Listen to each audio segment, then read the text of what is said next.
Hi everyone. Just a couple of housekeeping things before we get started. If you could please keep your microphones off and your cameras turned off, that would be great. Thank you. If you do have any questions as we go, please just pop that in the Q&A or the chat function, and we will get to those at the end. So I'm Kirsty McLaren. I run McLaren Recruitment. We're based in Wellington, but we recruit nationwide. We recruit everything from admin to chief executive and everything in between. And we work across all sectors, but we're particularly well known in that not-for-profit NGO membership space. Joining me today, we have Craig McAlpine, Kyla Hindle, and Wendy McPhail from MyCareerBrand. Since 2011, MyCareerBrand has been delivering career coaching, including career transition and outplacement, career direction, onboarding, CV writing, LinkedIn, and job search strategy. Craig, Kyla, and Wendy combine decades of expertise with the latest in AI and contemporary research to provide practical and personalised coaching. They're engaged by employers and individuals throughout New Zealand and overseas, with most of their clients coming through referrals, which is a testament to their success in delivering great outcomes. In terms of our agenda today, as you know, we're focused on the changing landscape for job seekers in 2026 and the things that you can do to give yourself the edge and stand out from the crowd. So today we're going to cover a job market update, what employers want in 2026, tools that give job seekers an edge, where the opportunities really are in 2026, how to compete and win in a high participation job market. We'll give you an action plan for this week, and then we'll follow with the Q&A. So before I hand over to Craig, Kyla, and Wendy, I'm just going to give you a brief job market update. The headline is it's still competitive, but momentum is building, which is great news. So unemployment is currently sitting at 5.4%, which is the highest level in more than a decade, but that doesn't mean that jobs have disappeared. Labour force participation is around 70.5% at the moment, which means more people are either employed or actively looking for work. So part of the pressure in the market is that there's simply more people in the game. If we look at SEEK's latest employment report for January, which they just released yesterday, it's noticeably more positive. So job ad numbers rose 1.3% month on month and are now up 11.7% year on year, which is the strongest annual growth in over 3 years. Quarterly growth is sitting at 4.4%, and monthly volumes have been trending upwards since mid-2025. So the direction of travel is clearly improving. Applications per job ad have stabilised at peak levels. So that tells us something important, that the market is more active, but competition still remains high. The recovery is also broad-based. Most industries are recording annual growth. Construction in particular is up more than 20% year on year. Industrial sectors are lifting strongly, and we're seeing steady momentum across manufacturing, logistics, ICT, and healthcare. So what this suggests is it's not a sudden boom, but gradual and consistent expansion. So the short version is the market has entered 2026 on a stronger footing than a year ago. Hiring activity is expanding, but it remains competitive. So for job seekers, that means clarity and positioning is still matters enormously. And for employers, it means that there's renewed activity, but strong candidates in growth sectors will continue to have options. So that's that from me. Over to you, Craig, Kyla, and Wendy. Thank you, Kirsty. So obviously the world of work is changing with the presence of AI, and what employers are looking for in 2026 has shifted a little bit from what they may have been seeking historically. So the first thing that we're seeing is a real trend towards capability-based hiring, with employers focusing much more on capabilities than on job titles specifically. We're seeing a strong demand for those more sort of humanistic skills, so communication, problem solving, adaptability, and obviously digital skills as well. employers want to know the difference that you make. So it's really important that you can show clear value in your CV. So be really explicit about the problems that you can solve and the outcomes that you've been able to deliver. They want people who can communicate. So they need people who can really clearly articulate where their strengths lie. So speak really clearly about what you bring and how your impact can help a team. They want adaptability. Businesses obviously are changing really quickly. So candidates that can show that they can learn new tools, shift their priorities, and keep performance high are going to be in really high demand. They want people who can bring some really positive energy to have that positive lift on the team. So attitude matters just as much as skill. So things like reliability, professionalism, and being really calm in a pressurized situation go a really long way. They also want people who can take ownership. So those who can deliver without actually needing to be chased. So demonstrating that you can follow through and that you can really take responsibility for outcomes is really important. They want people who can collaborate because we don't work in a bubble. So really demonstrating that you can listen, that you can share, and that you can help others to succeed is going to be really key. And lastly, they want people to fit the culture. And we're not talking about a sea of white faces there. We're talking about employers looking for people who align really nicely to their values and to their behaviours. So being able to demonstrate that you understand how they work and that you'll strengthen their culture is going to be really key. Over to you, Craig. Thank you very much, Kyla. What we need to do is also think about what are the tools that we can use, because as we're moving through a rapidly evolving market, we need to be able to present the value proposition and present a clear understanding of what the organisation needs and how we're going to address that. And as Kyla mentioned, it's about fit as well. So use some career tools. MyCareerBrand has a tool called Pitch, which helps you to align, and there will be other AI tools out there that you can use, but we've developed this one specifically for career coaching.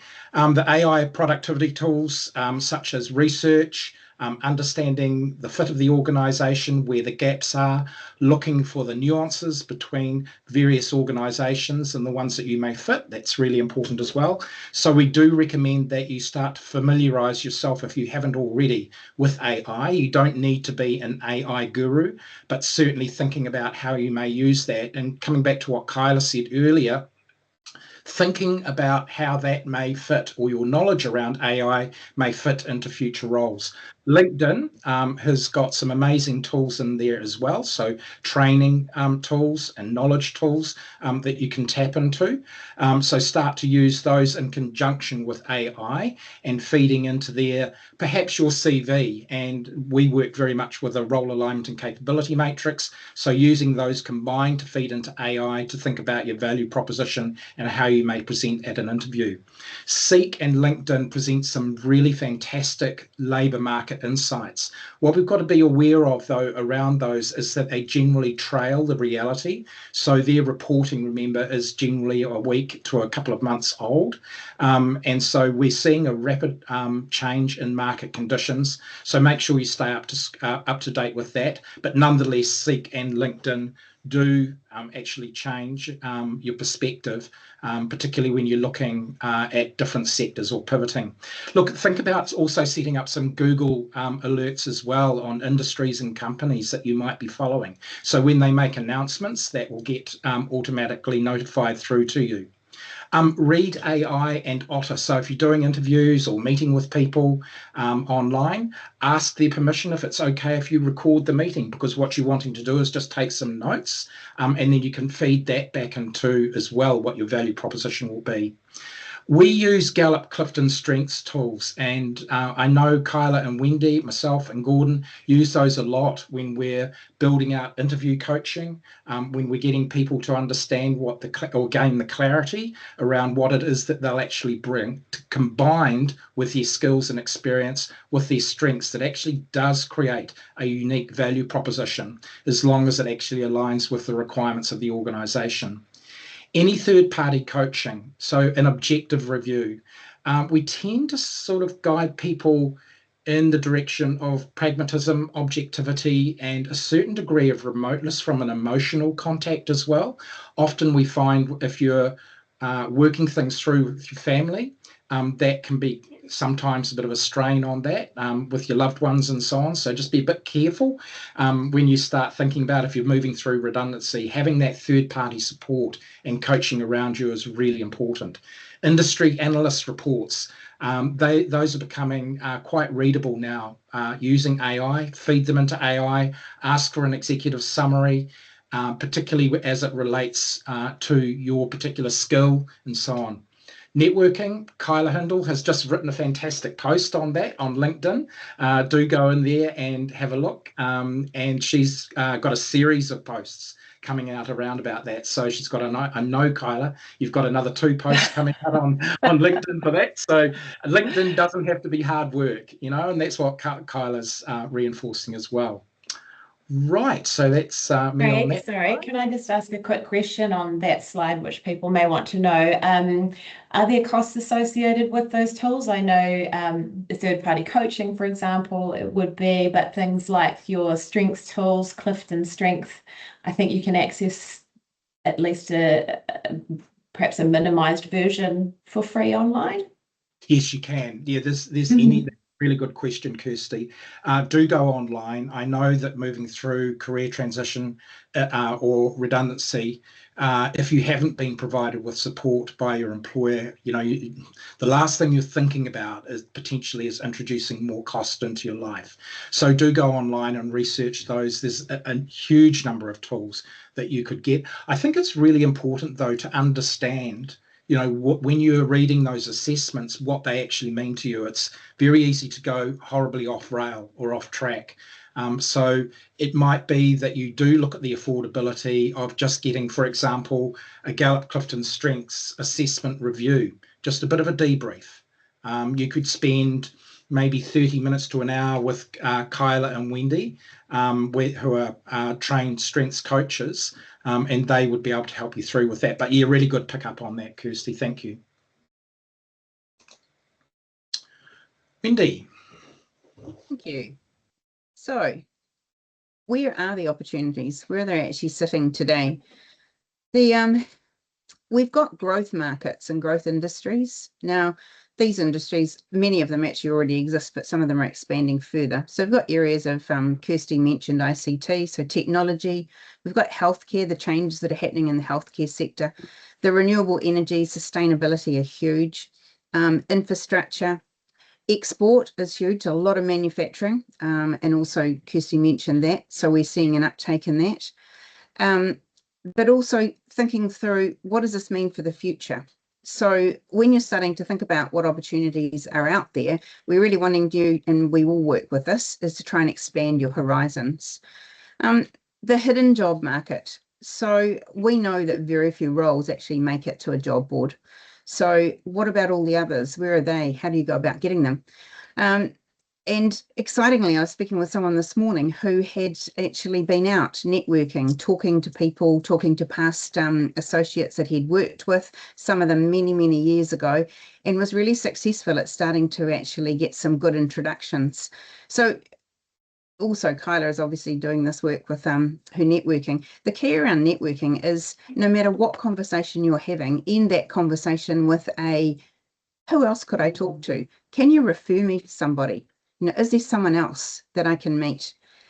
We often have the coffee, we often have the conversation, and we forget to ask the question. So it's a little note to self on those ones.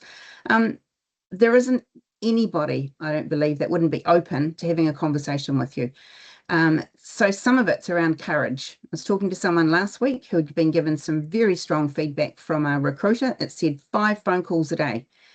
You must make 5 phone calls a day, whether that's to people you know, whether you don't know, or whether it's actually people you might want to speak with. So some of this can feel awkward, and hopefully Kyla's going to give us a little bit more of a taste when she actually helps us with our LinkedIn posts. Skills shortages and roles. There are roles and there are shortages in particular areas. And often this shows up with job advertisements where you'll actually see a role that you think, oh, I think I can probably do that. I've got a skill set that actually sits here. What's the demand for that skill? Is it something that I can learn? So we talk a lot about transferable skills. So there are a lot of skills that people have that can transfer into something new, especially in this area where there's a demand and maybe that there's not enough resource. And organisations are often willing to train if you're willing to learn. So it's a corollary. It goes both ways. Project-based and contract work, we're seeing a lot more of this. We're even seeing jobs, you may have seen roles advertised with the notation of a fractional role. So it's a role that's actually not full-time. It might be a portion of the week. This has been happening for a long time. I think a lot of it's been going unnoticed. I was working with an organisation last year where probably 30% of the team actually were in more than one role. So they may be working 1 or 2 days a week with this particular organisation, but they were working another day or a half day, or they made up the week's work working with a second organisation. So you'll find that especially in program management and project management. It's often a low risk for an organisation, and it's often a very good entry mechanism to get into an organisation. They'll take you in a project, and you'll often see it may actually evolve into permanent work. So I think it can be a little scary when you're thinking, gosh, I need a full-time job, but I wouldn't preclude it because I think it's a very good option as we're moving forward. The transformation and change initiatives. So we know that, and we've probably all been part of that, if you've found yourself needing to look for a new role, that's probably as a result of a restructure or some form of change program or efficiency. Organisations need change and transform management. However, I'm actually going to put a caution on this one. I'm a huge believer that if you're going to move into this area, you need the change management expertise and the tools and the models to understand and apply it. There are a lot of roles being advertised as transformation and change roles, and I see a lot of people applying for them who have no experience. So if it's something you're serious about, get the tools, get the assistance. Places like the Change Management Institute, international organisation, got amazing tools and great learning. Regional and remote work options. So some of these demand in remote areas is actually picking up. They can't get people, so they're actually happy to look at people working remotely for regional work. It's also evolved in other ways. I have a family member who's spent his entire life working in mining at an executive level. He now runs a very, very large mine remotely. He only goes to site once a month. He can actually manage and close down the entire mine or activate it really with the touch of a finger at his computer. So we're seeing a lot more of those things starting to take place as well. Internal mobility. So time and time again, we see roles advertised, and it's always good to ask other internal candidates. And then if you put yourself in that place and jobs are being advertised internally, don't forget to put your hand up. It's sometimes we miss opportunities because we don't come forward quickly enough, or perhaps the organisation, it's not on your development plan. But be ready. I think the piece of work and the comment that was made to me very early in my life is your CV ready for the job that you might need to apply for tomorrow, and that has stuck with me all my life. And it's very much what we work with at the world of My Career Brand. Over to our next team member. Me. Okay, so I'm going to talk about how to compete and win in a high participation job market. It starts with knowing your value. You've got to be able to articulate the problems that you solve and the outcomes that you deliver. If you are not clear on that, then you're never going to be able to explain it to a recruiter, and the recruiter won't be able to explain it onto the hiring manager. So you're trying to nail jelly to a wall if you don't have that clarity. Sharpen your story, get your story straight. So your CV, your LinkedIn profile, and any interviews that you have, they need to tell one strong, consistent narrative. I was talking to a general manager of a recruitment business yesterday who just received a MyCareerBrand CV, an application for one of his roles. And he said it was just really easy to read. It was very clear what this person did, what they wanted to do, and how their experience actually positioned them to be able to do the job that they applied for. People hire confidence, they hire direction, and they hire purpose. So be really clear on those things and make sure that they're evident in your collateral. Target, don't spray. That, I mean, it should go without saying, but generic applications just get ignored. You need to make sure that you are really targeted with the applications that you're submitting, and that you've tailored every single application to the specific selection criteria of the role that you're applying for, and to really speak directly to what that employer needs in that situation. Networks, we've talked a bit about networking, but networking is an absolute competitive advantage. Ideally, we'll be investing in our networks all the time, you know, not just when we're job seeking. But I saw an interesting statistic from Cara Smith, who runs a technology recruitment business in Auckland.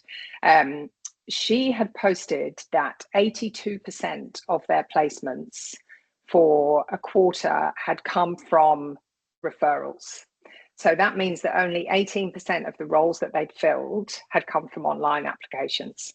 That statistic is absolutely alarming, and it just really reiterates the importance of actually investing time and energy in your networks. Show momentum in your job search. Demonstrate that you're active, that you're learning, that you're improving. Employers pick people who look switched on and who are moving forward. I think about, I've got one person that I'm working with at the moment, and every time I talk to her, I hang up the phone and I'm absolutely buzzing, because she's rattling through all of the people that she's talked to, the bits of learning that she's done, the conversations that she's having, the recruiters that she's engaged with. There's real momentum in her job search, and it's all signaling drive. So think about courses you can do, think about projects you can undertake, any volunteering that you could do, thought leadership. All of that stuff indicates to the market that you are investing in yourself. Your skills. So think about the top skills that employers want and make sure that you close those gaps quickly. Short, practical upskilling is often better than long qualifications. So look at LinkedIn Learning has got some excellent modules, and you can access LinkedIn Learning for free via the library. So LinkedIn Premium users get access to that, but the regular LinkedIn profiles don't, but you can access it all at the library. Academy X as well have got some excellent courses, and a lot of those are free. So just looking around and being aware of what courses you can do to upgrade your skills. Preparation. So interviews now is more important than ever to be prepared. So make sure that you've researched the organization that you are interviewing for, make sure you understand the sector that they sit within, make sure you've considered why you actually want to work in that role, in that organization, and in that industry, and think about how your experience positions you to be able to actually tackle those challenges. Have your examples ready so that you can articulate your fit really clearly. And then lastly, some old school manners go a really long way when it comes to just following through. So just sending through a follow-up note with a value summary or a brief email can often make that difference and lift you above the pack. Small touches are really important in a crowded market. So this week, what we're going to do now is talk about an action plan. So this week, and this is your this week action plan. So the first thing you're going to do is you're going to clarify your value. So think about the top problems that you solve and the outcomes that you deliver, and get those down on paper. Tighten up your career story. So make sure that you've updated your CV and that you've updated LinkedIn, and that they are telling a consistent story and that they're both really clear. Target the right roles. So no scattergunning. Identify 5, 6, 7 roles or organizations that are a good fit for your strengths. That number might be a little bit high depending on the level that you're at. It might be unrealistic if you're at C level. But just picking out, being really selective about 2 or 3 4, 5, 6 roles that are well aligned to your experience and competencies. Make 3 quality connections. So reach out to people who can help you to either give you insight into their business or their market, or refer you on to other people. Look out for my LinkedIn post next Monday where I'll tell you how to do this. Build visible momentum. So get into LinkedIn Learning, complete one learning module or one little micro course, and then share or engage that with a relevant LinkedIn post. Do your preparation. So get ready for the conversations that you're going to start having when you get into an interview.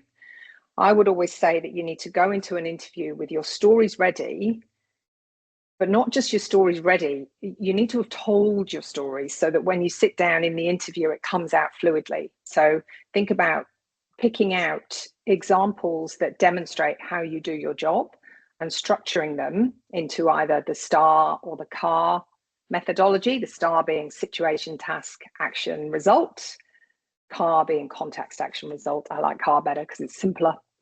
And also practice your, what you do. Tell me about yourself and give your value in 30 seconds pitch. And then lastly, you're going to follow up with purpose. So send a short value focused note after any interaction that you have. So this will be your plan for this week. Next week's plan will be different. And you can use this each week to build on and be structured with your job seeking. All right, questions? I've got a question for you, Kyla. What do you think would be somebody who's nervous, about making that phone call to somebody?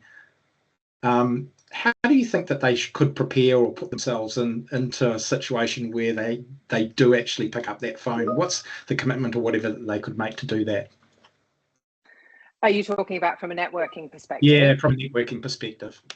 Yeah, I think reframing your mindset. So the first thing I would do is be really structured about all the people that you think that you would like to reach out to, and have yourself a really long list. But I'd start with the easy calls. There will certainly be some people that are warmer calls that are going to be easier for you to make. So I'd start with those first of all. But I think it's really important to get into your mind that you're not, I would try not to think of it as networking, because that language in itself can conjure up a bit of a negative overtone almost. I would think of it as you just being curious, and you are asking a question, you are asking for coffee, you're catching up with a friend, you just want to have a conversation. I think reframing it from networking because I need a job to I'm actually really interested in what's happening in your world can be a really helpful way to take a bit of the weight out of it. Right, thanks. I see we've got a couple of questions come in there, Kirsty. We do. We've had questions come in now. So Nicolette is asking, how do you access the learning on LinkedIn? You can access the LinkedIn Learning. So if you're a premium user, you'll see a little learning icon when you log into LinkedIn. But if you're not a premium user, you can access it via the Auckland Council libraries. I'm pretty sure the Wellington Council ones will be the same. And if you just Google that, I can't remember exactly how, there's an app that you can get to, but if you just Google it, you'll be able to access it that way. Thank you. Kat's asking, is it too late to send a thanks for the interview 2 days later?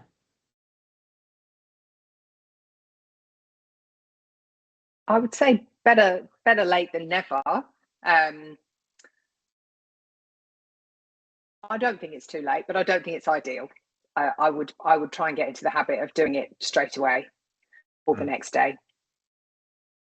Yeah, I'll just add something in there just to support that, Kyla. I think maybe create a calendar invite to yourself, for the hour after. We know things get in the way, so block out some time in your diary to actually provide that.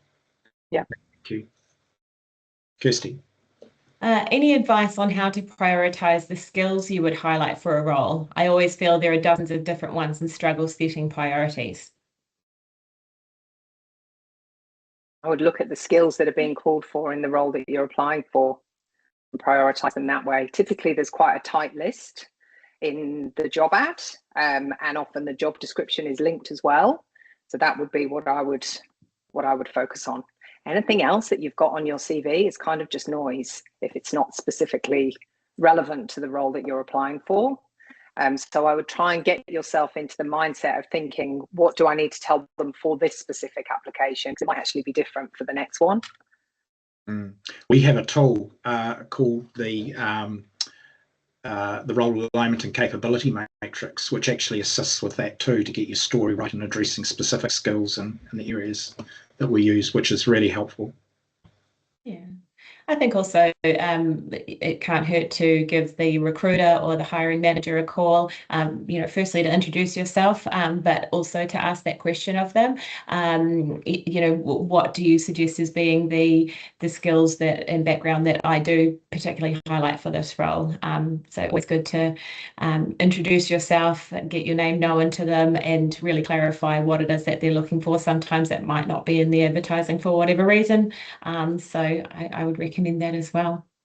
There's actually a question in the Q&A piece I'm just seeing come through, Kirsty, which is actually a nice segue into that one that you just answered. Is it ever okay to ask for interview questions in advance?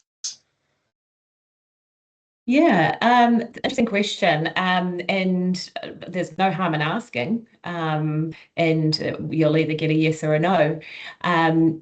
It does seem to be becoming more common where hiring managers are providing interview questions in advance. I think one word of caution with that, I actually had 3 candidates go through an interview panel recently where the questions were provided, and one candidate fell into the trap where they just really prepared and then got quite sort of stuck in their head about it and kind of read their answers. So kind of back to what Kyla was saying about, prepare to tell it as your story, but don't get too pre-prepared and scripted on it. Yeah. I think just to add on to that, I think it's absolutely fine to take, when you think about your prep, I was terrible at interviews. My brain just used to go blank. But if I'd got some bullet points that I could talk to, that would really help me feel confident walking into the room and feel like I could keep my stories on track. But it wasn't, I wouldn't sort of have my head down and be reading from a page, because that's really off-putting as a recruiter or a hiring manager. You want people that can engage, but I think there's absolutely nothing wrong with taking some bullet points into the interview with you to just help to prompt you. Yeah. Great. Yeah, and I'd just add to that both Kyla, and Wendy, offer fantastic advice for interview skills coaching. So if you do want to have a video call with, have a look at our website and you can enroll for that. Maybe we'll just drop them an email. We've got the QR scan code there that you can contact them if you've got an interview coming up. Maybe practice for that to get the authenticity coming through too. Thank you. How important is it to keep LinkedIn profile aligned with CV? I tailor my CV to fit the role I'm pursuing, while LinkedIn is not as polished as my CV. I might answer that one if you like. I always think that if you're applying, it comes back to also the scattergun type sort of thing. If you're applying for a lot of different roles, it's very difficult to actually make sure that your LinkedIn profile is aligning to every single role in the universe. And we get a lot of people who say, hey, look, I've applied for 150 roles. Really? So I think about the type of roles, keep it really tight. What recruiters, and I think Kirsty, it'd be interesting to get your perspective, what we're looking here for is consistency. As long as the role titles, the dates and the employers match to your CV, that's not going to raise a red flag. You may choose to share more in your CV, which often is presented in a cone of silence, Whereas just remember your LinkedIn profile is in the public domain. You've got to be very careful about what you share by way of, commercial outcomes and so on with organisations that you've been privy to. Obviously, organisations may not want those in the public domain. So there's only, yes, keep your CV and your LinkedIn, relatable. LinkedIn is not just about the digital content of what might be in your CV. It's also about how you actually use LinkedIn to be able to generate and create your brand. So I know, and Kyla will, reinforce that too, and networking. LinkedIn has a huge amount to play in that. So if you're phoning up for a meeting with somebody, they're going to look at your LinkedIn profile. Writing posts, commenting, things like that are a huge part of what people don't look at with LinkedIn, which really help recruiters when they look at your LinkedIn profile. Is this person really who they're saying? Are they really engaged with their topic, with their subject matter expertise? Thank you. I can answer this one. How can we get in touch with recruiters? If someone's just moved to New Zealand from another country, they wouldn't know anyone, or for networking. So my advice is to research the recruiters that work in the space that you are looking to get a job in. So for example, as I say, we recruit in the not-for-profit NGO space. We do recruit everything from admin to chief executive. So, if it was in particular that not-for-profit NGO space you're looking for, then we would be a likely recruitment company for you to get in touch with. If you were an engineer, for example, you might look to get in touch with Rob or Max, or so really make that contact targeted. Make sure that that recruiter or recruitment company works in the space that you are targeting. Is there anything else you'd add there that you advise job seekers? Kyla? I think, definitely being targeted, also being proactive. I think I think recruiters are really busy people and they actually want to talk to you. Don't just send an email and hope for the best. I think I would, by all means, send off your CV first. They're more likely to return your call or be open to having a conversation with you if they've got your CV in front of you. But don't be afraid to pick up the phone. I think, when you've just landed in a new country, you need to start establishing networks, and you can't do that without actually having conversations with people. So I think picking up the phone, having those conversations, but also being really clear about what you want to say when the recruiter actually answers the phone, so that you can have a productive conversation and it's valuable to both parties. Thank you. Benj has said, as a middle-aged male that is applying for roles that you're ideal for but keep missing out to younger applicants, hard not to feel like there's a bias that can't be influenced. Yeah. Yeah. I think we have to acknowledge that, because that bias does exist. I think worrying about it and fretting about it is not helpful to you. So I would be thinking about how targeted is your CV. For example, does your CV cover your entire career history, or does it just cover the last 10 to 15 years? Typically, the last 10 to 15 years of your CV are where your more relevant experience lies. So, if you've got jobs going back to the 80s or the 90s, then that's more likely to open up the door to that bias potential. I would also be really clear, as we've said through the webinar, be really clear on your value, and make sure that value and the outcomes that you've delivered are really clear and evident in your CV. Make sure that your key skills are evidenced by outcomes, and so it's really clear for a recruiter to see not just how long you've been working for, but actually the impact that you can have. If you make it easy for them to see past how old you are, then that's more likely, they're more likely to be able to do so. There is one that question that came in, Kirsty, about should we or shouldn't we have open to work on our LinkedIn profile? I'm personally an advocate for having that banner open on the LinkedIn, open to work on your LinkedIn profile, because it provides recruiters with an understanding of this person's ready to go, they're in the market, We're not going to have to extract them, and so on. And there's some incredibly well-skilled and well-experienced people out there that are open to that. Kirsty, as a recruiter, how do you perceive that open to work banner on a person's LinkedIn email? Yeah, LinkedIn profile. I personally have no issue with it. I know there's a lot of noise, people in various camps that say don't do it, and others, I don't mind it whatsoever. In fact, it's quite helpful to me, because for every role we proactively look for people. We use LinkedIn daily, and to see that you'd be open to an approach, that's really helpful. Obviously, it's not suitable for everyone to use, but I have no issue with it. Can I just add something on that? Sorry, Kyla, go. Yeah. I was just going to say that when you switch on that open to work filter, you've got two options on the visibility. So you can switch it on so it's open to everybody, and that puts that little green arrow around your profile picture. Or you can switch it on so it's just open to recruiters who are using LinkedIn Recruiter. From having conversations with other recruiters, I'm not sure if your approach is similar to this, Kirsty, but recruiters do a lot of proactive sourcing to try and identify talent for roles.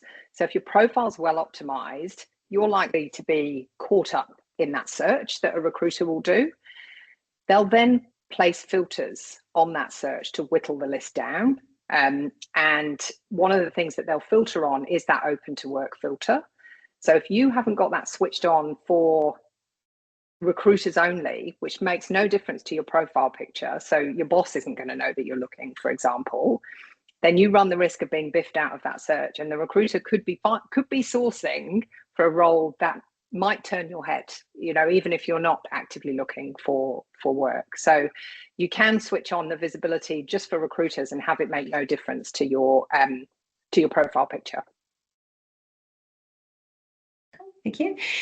With so many roles now offering hybrid or remote work opportunities, what is your advice to how people best manage collaborating with colleagues when they aren't in the same work environment?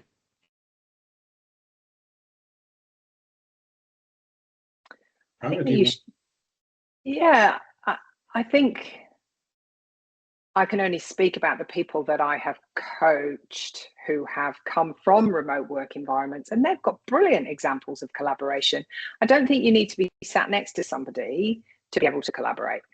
I think, as long as and I guess it comes down to your experience, but think about situations that you've been in where you've had to engage with others, maybe on projects or with regards to specific pieces of work, and make sure that you're drawing that experience out of your CV and making it really evident.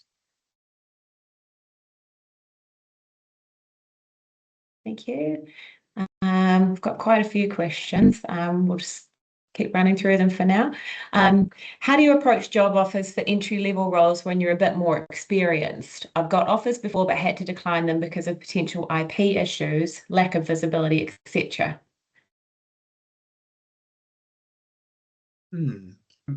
Turn them down because of IP issues. Are we talking about restraints or conflicts and the person's been put under restraint? I'm not quite sure I understand that. No, it's not quite clear. Maybe they'd like, if they're still present, they could just clarify. Clarify that. We'll come back to that. Yep.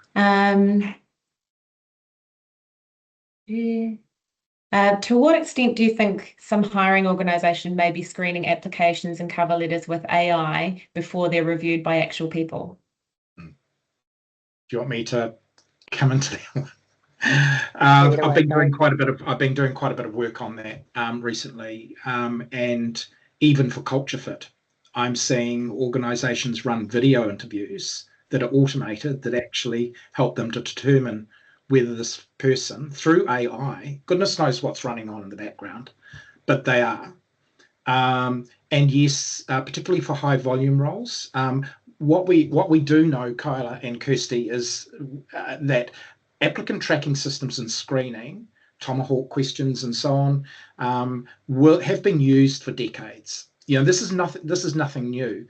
What we have got is AI now being overlaid with that, which is adding more sophistication. So it's understanding the tone of somebody's answers, how somebody's answered the question. It even can determine the authenticity of it.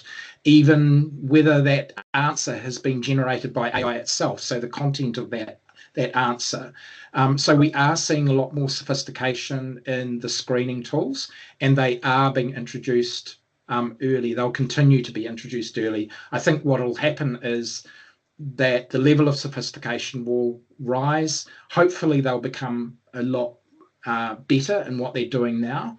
I personally don't like it. I think there's human screening and so on is way more superior. But Kirsty, as somebody working in the market, what are your thoughts on that? Yeah, I know there are organisations that do use it. And as you say, particularly in this day and age where we're receiving hundreds of applications per job, our system here at McLaren does have AI built into it, but we don't use it at this stage. So every application gets humanised on it. And I, in particular, have been commended by employers on putting in my wild cards, and often those are the people that go on to get the role, and they're not going to come through AI because they don't necessarily neatly fit in a box as to what that employer is looking for. So I personally will continue to look at all applications, but I think there are definitely organisations that are using it. We've had Nat clarify the question around approaching job offers for entry-level roles. They've said, should I include in my LinkedIn that I'm working on an entry-level role after so many years of experience?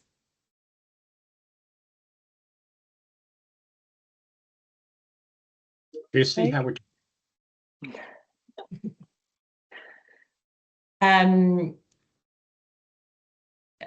I guess, well, I think so personally, because it's part of your story. And if you don't include it, then there's a gap there. So there's going to be an immediate question from a recruiter, why the gap? What is it you've been doing? So inevitably you're going to end up explaining it anyway. So my thinking is yes. What would you tend to advise? Kyla? I would agree with you, Kirsty. I think what I would probably do is I would be thinking, I guess what you've got to think about is actually where you want to go to next, and whether that's the reason why you're worried about putting it on your LinkedIn profile. And consequently, if you're applying for another more senior role in a year's time, how is that going to be perceived on your LinkedIn profile? I think your experience is what it is, and you can't hide it. You've got to front up to doing it. But I think I would need to have, or if I were you, I would want to have a very clear reason for accepting that role and make sure that I've got my story clear, so that down the track, if I'm applying for something more senior, there's not kind of red flags there that are triggered. And often, we do actually see this, particularly in markets like this, people have to pay the bills. So there are lots and lots of examples of people who have taken in between roles because they've just needed to keep the lights on. And that's absolutely okay. And I think just being able to front up, being confident, fronting up and owning that down the track is the key. Kirsty, there's one question here, and I'm not sure whether we've answered it, just in the Q&A. I know you're looking at the chat, but in the Q&A, what advice would you give to those who are no longer looking for senior roles? So what I'm thinking is it's probably somebody who's managed teams, people, business, and is now stepping back into maybe a role with less responsibility, not necessarily more junior, but less responsibility. As a recruiter, how do you see that when people come through? How would you ask them to frame that? Yeah, again, I think it's about having confidence in being in your why and articulating that. There's no issue whatsoever with wanting to do something different. It's just being able to confidently articulate that and be able to answer questions around it.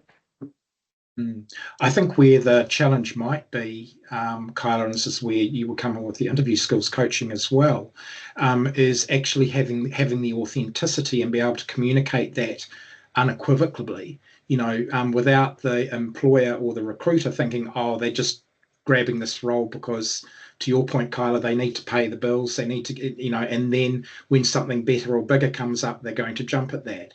So Kyla, how would you recommend that people, in an interview, and they've got to frame that somehow, don't they? So that, they, without blindsiding you on this one, I know it's a tough one, but so what are they being interviewed for? Are they being well, they would interviewed be for the more interviewed junior for level role, or are they less have they responsibility. And for the last 10 years, they've been managing a team of, total team, direct and non-direct, of 50 people, $20 million in P&L and everything. And next, they just want to step back.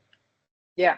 So I would just look at the key selection criteria. I think why are you interested in this role, which is probably the first question you're going to get asked in an interview or something like it, is really important to answer that well. And you want to be able to nail the answer to cover off why you're interested in the sector, why you're interested in the organization, why you're interested in the role at that level.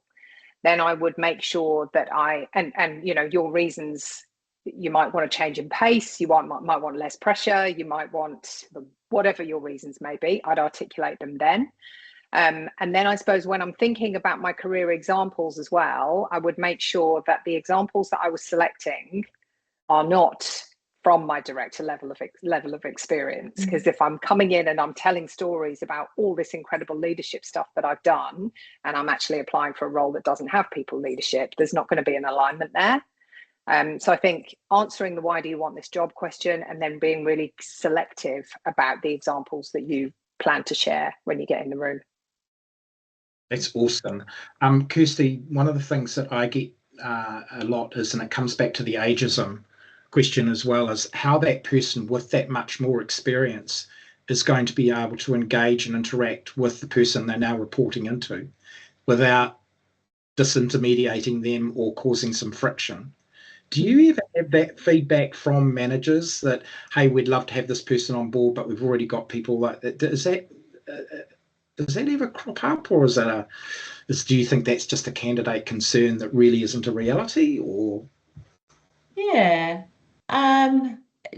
you meaning in particular to a specific role, like we've got somebody senior coming in, there's maybe somebody with 15 years less experience that they would be reporting into.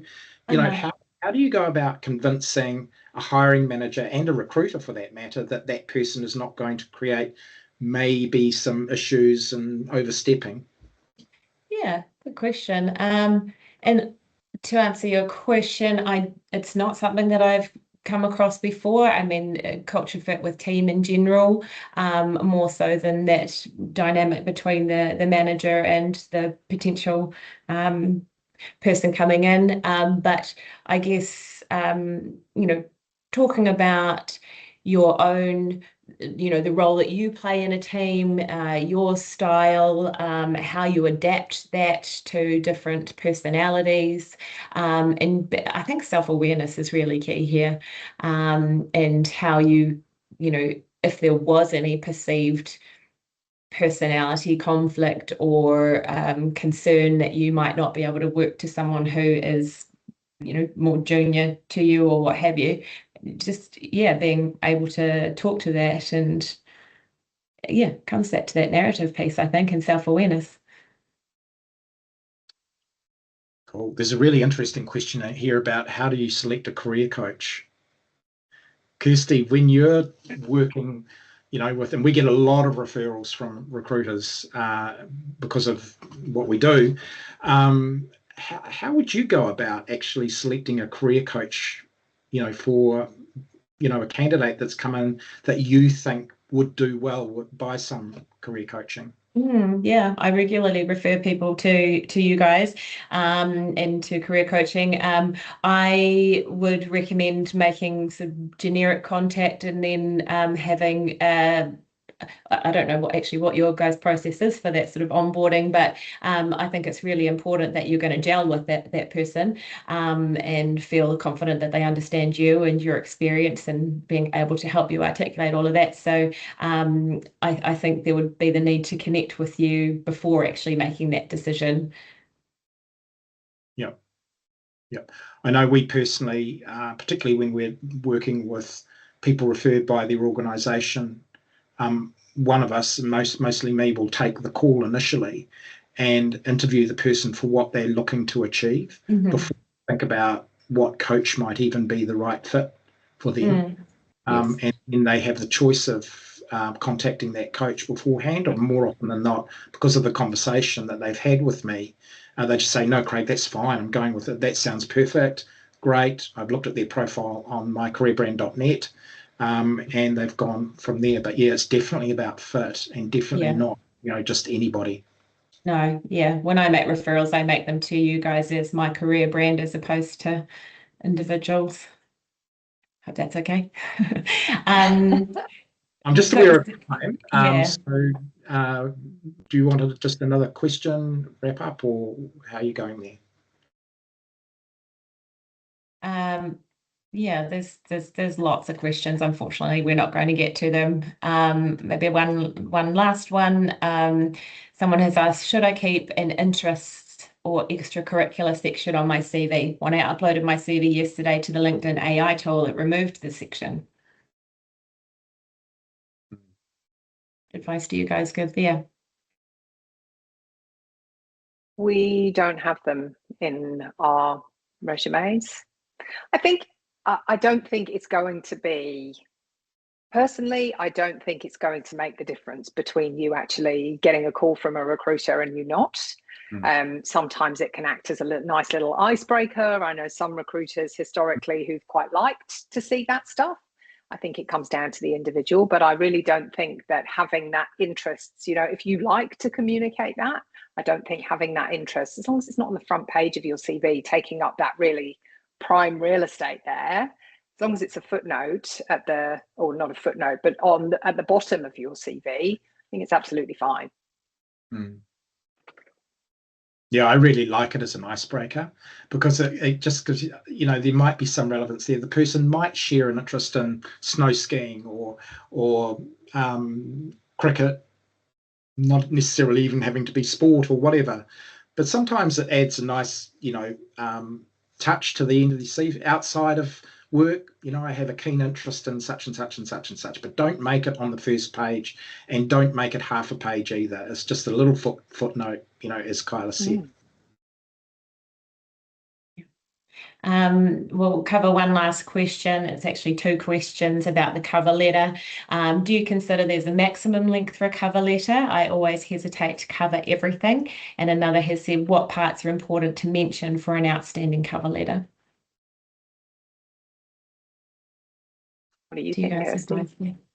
I tend to recommend, it doesn't need to be lengthy at all. I'd prefer if it's stayed to one page if possible, and just a clear outline as to your motivation for this role. Why are you interested in this particular role and this organisation? And, at a high level, covering off those most relevant skills and experience that we're looking for that particular role. Yeah, I know Kyla's given some really sage advice on this in the past, cover letters, and it's been around, if it needs to be in your CV, put it in your CV. Do not rely under any circumstances for that cover letter to be read.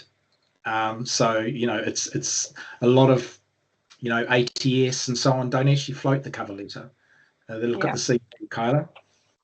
Yeah, I would absolutely reiterate that messaging. Now, I think Kirsty and the guys at McLaren do an incredible job of, having a human eye run over both the CV and the cover letter. I don't think that's standard. So I think if you have got, your CV should be your first priority. Your cover letter kind of just summarizes it, but it needs to be in your CV, because that's the content that applicant tracking systems will definitely go to first, and a lot of recruiters will definitely go to first. So by all means, write the cover letter. And I do think that there's value in kind of drawing all of that together. It helps to really structure your thinking and get you ready for when the phone's going to start ringing. But don't be reliant on that being read for your application to be successful. Make sure that content's in your CV too.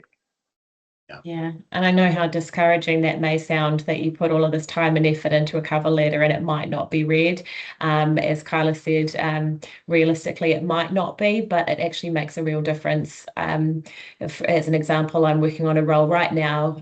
We had over 70 applications, and 20 of those, in terms of their skills and experience, probably could have done the job.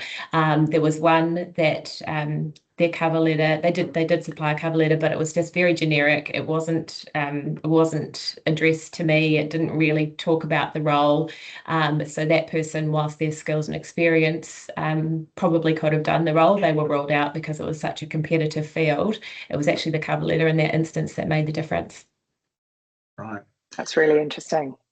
Yeah, I've heard that as well, Kirsty. And my rule with my clients anyway is, if it hasn't asked specifically for a cover letter, put one in. Yeah. If it's asked for one, put one in. If it's asked not to put one in, don't put one in. Mm-hmm. So I would always default to this. Kyla said, it helps you work through. And our philosophy for applications is, it's an RFP, a request for a proposal for you to provide services to solve a problem. RFPs, the best practice is to write the executive summary first, not at the end. The executive summary, which is your cover letter, actually forms the anchor. So are you addressing everything that you've put into your cover letter? Is it actually in your CV? Is it in your proposal, your CV? So yeah, I'm a believer in them. But as Kirsty said, gosh, don't be disappointed if people don't read them, because they just, Right. Okay. Just in terms of moving forward, we have got a QR code there. We'd love to get your feedback on the webinar so far. Wendy had to leave early because she had another appointment, or leave, actually not early, but and we've actually gone well over time, but we really appreciate everybody for logging in today, and we hope this has been of some help to you. If you do to follow up with any of our presenters today, Kirsty, Kyla, Wendy, or myself, there's a QR code here which you can scan. That should bring up your email and populate the subject line, and just send it through, and one of us, whoever you've sent it to, will be in touch with you in due course. Kirsty, Kyla, you got anything else to add before we go off, or are you all good?